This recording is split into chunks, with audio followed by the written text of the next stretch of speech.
Why are Jews and Arabs always at war?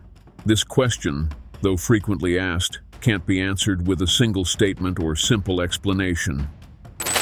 The origins of this age-old conflict go far beyond the headlines and the battlegrounds.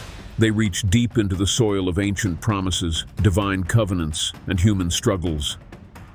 To understand why Jews and Arabs are locked in a complex and often tragic relationship, we must go back to the very beginning, to a time before nations, before borders, when God made a promise to one man, Abraham, that would change the course of history. But here's the twist. This promise wasn't for just one family. It was for two sons, two nations, and two futures. And it was in their struggle to claim God's promise that much of the modern conflict between Jews and Arabs found its roots. Stick with us because we're about to uncover the deep and ancient origins of this question, tracing back to the first family feud in human history, one that still shapes our world today. The story of Jews and Arabs begins with the patriarch Abraham, known as the father of three major monotheistic religions, Judaism, Christianity, and Islam. Abraham's life was not just about faith and promise, but about the deep and enduring ties between the two nations that trace their origins to his two sons, Isaac and Ishmael. In Genesis, God's covenant with Abraham is first established in Genesis 12:2-3, where God promises Abraham, "I will make you into a great nation, and I will bless you. I will make your name great, and you will be a blessing, and all peoples on earth will be blessed through you." These words mark the beginning of a divine plan that would span centuries. However, the fulfillment of this promise would take time, and it was not without its complications. Abraham's wife, Sarah, was barren. Despite being promised a child by God, Sarah's inability to conceive led to frustration, doubt, and a temptation to take matters into her own hands. Feeling the pressure of time and age, Sarah suggested that Abraham have a child through her servant, Hagar, which was a common practice in the ancient world. The result of this union was the birth of Ishmael, the firstborn son. But from the moment Ishmael was conceived, tension began to build between Sarah and Hagar. As Hagar's pregnancy progressed, Sarah's jealousy and resentment grew, culminating in Hagar's harsh treatment at Sarah's hands, forcing her to flee into the wilderness. This moment in the Bible marks the beginning of a rift that would echo through generations. In the wilderness, God intervened, telling Hagar that her son, Ishmael, would be the father of a great nation. This divine blessing did not eliminate the bitterness between the two women, but it did set the stage for the unfolding of God's plan. Ishmael was destined for greatness, but his birth represented a divergence from the promise God had made to Abraham. The tension between the sons of Abraham deepened when Isaac, the child of promise, was born to Sarah. Isaac's birth, a miracle at the age of 90, fulfilled God's promise to Abraham, and he became the heir to the divine covenant. God's blessing was upon Isaac, and through him, the nation of Israel would emerge. Yet the birth of Isaac reignited old wounds.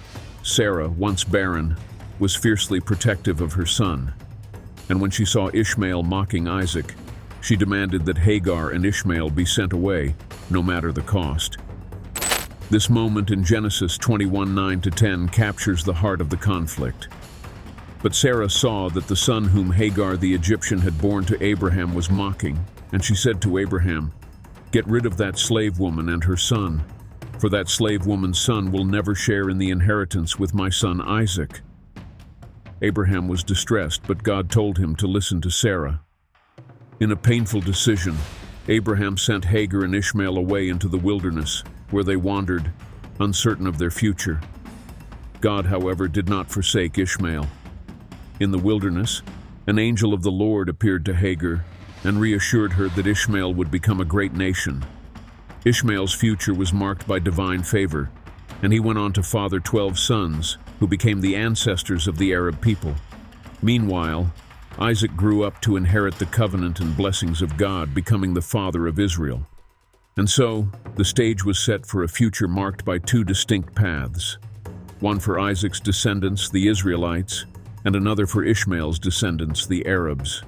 Though the divine promises to both sons were clear, the differences between their destinies and their mother's rivalry sowed the seeds of conflict that would carry on for generations. The relationship between Jews and Arabs at its core is not just political. It is deeply spiritual, tracing back to the very heart of God's covenant with Abraham and his sons.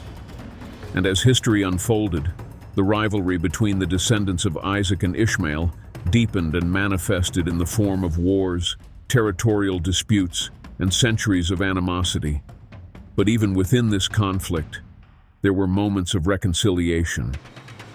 In Genesis 25:9, we see a rare and poignant moment when Isaac and Ishmael, long estranged, came together to bury their father, Abraham. The two brothers, despite their differences, laid their father to rest side by side. It's a powerful image, a moment of unity amidst the discord. It serves as a reminder that despite the conflict, the bond between these two nations was forged by a shared father and a shared covenant. The rise of Islam and new dimensions of the conflict. As we move into the 7th century CE, the emergence of Islam marks a transformative moment in world history. Islam, founded by the Prophet Muhammad, claimed its roots in the same Abrahamic traditions shared by both Judaism and Christianity, but with distinct new teachings. Muslims believe that Muhammad, a direct descendant of Ishmael, was the final prophet sent by God, and that his revelations recorded in the Quran completed and corrected previous scriptures, including the Hebrew Bible and the Christian New Testament. The core of Islamic teaching centers on the belief in one God, Allah, and the continuation of the Abrahamic covenant, but with an emphasis on submission to God's will. The Quran also highlights the role of Jesus and Moses as important prophets, yet it insists that Muhammad's message was the final and most complete one. For Muslims, this completion of God's revelation brought a new spiritual understanding that further solidified their connection to the region and to the legacy of Abraham's family, especially through Ishmael. The rise of Islam, therefore, added another layer to the already complex religious claims over the land of Israel, intensifying the competition between Jews, Christians, and Muslims for control over Jerusalem. The city was revered in Islam as the site of Muhammad's miraculous night journey, Isra and Miraj, during which he ascended to the heavens from the Al-Aqsa Mosque. This event further cemented Jerusalem's place as a third holiest site in Islam, alongside Mecca and Medina. Thus, the intertwining of religious, spiritual, and political claims over the city of Jerusalem has fueled ongoing tension. In 1948, when the State of Israel was established, it wasn't just a political milestone for Jews, but the culmination of a millennia-long desire to return to their ancient homeland. This event, while celebrated by Jews as a fulfillment of their biblical promise, was viewed by many in the Arab world as a betrayal. For Palestinians, who had lived in the land for centuries, the creation of Israel marked the beginning of displacement, loss of identity, and the fragmentation of their ancestral homes. As a result, the Arab-Israeli conflict, rooted in both political and religious dimensions, endures to this day, with Jerusalem remaining a symbol of both hope and contention. The city's dual significance as a holy place for Jews and Muslims makes it a flashpoint in the broader Israeli-Palestinian conflict, where both sides lay claim to the city's ancient and sacred ground. Seeking peace amidst the divide. Despite the long-standing rivalry, there have been efforts at reconciliation. The Camp David Accords in 1978 and the Oslo Accords in the 1990s brought hope for peace, though lasting solutions remain elusive. Religious leaders, from both Jewish and Muslim communities, have called for a return to the principles of peace, justice, and mutual respect. In both the Bible and the Quran, we find the same call for peace and love, principles that transcend religious boundaries.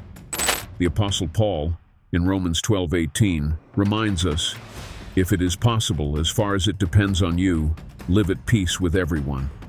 The Quran also speaks to the value of peace and understanding, and if they incline to peace, then incline to it. Quran 8:61. Both religions, at their core, share a vision of peace, a vision where the descendants of Isaac and Ishmael can live in harmony, acknowledging their shared heritage. But true peace can only come when both sides acknowledge their mutual humanity and the need for reconciliation. It requires humility, forgiveness, and the courage to look beyond the divisions of the past. The question is not whether Jews and Arabs will always be at war, but whether they are willing to embrace the common ground that exists between them, a common ground rooted in the promises of God. As we look at the story of Abraham, Sarah, Hagar, Isaac, and Ishmael, we are reminded of the deep spiritual and historical connections that bind Jews and Arabs. Their story is not just one of conflict, but one of divine promise, hope, and the possibility of reconciliation. The question remains, will we choose to embrace peace, to move beyond the strife that has marked our history, and seek unity in the shared faith of Abraham? We invite you to reflect on these questions in the comments below. What do you think? Is peace possible, and how can we work towards it? Let us know your thoughts, and don't forget to subscribe to our channel for more insightful videos on history, faith, and the stories that shape our world. Together, we can learn from the past and build a more compassionate future.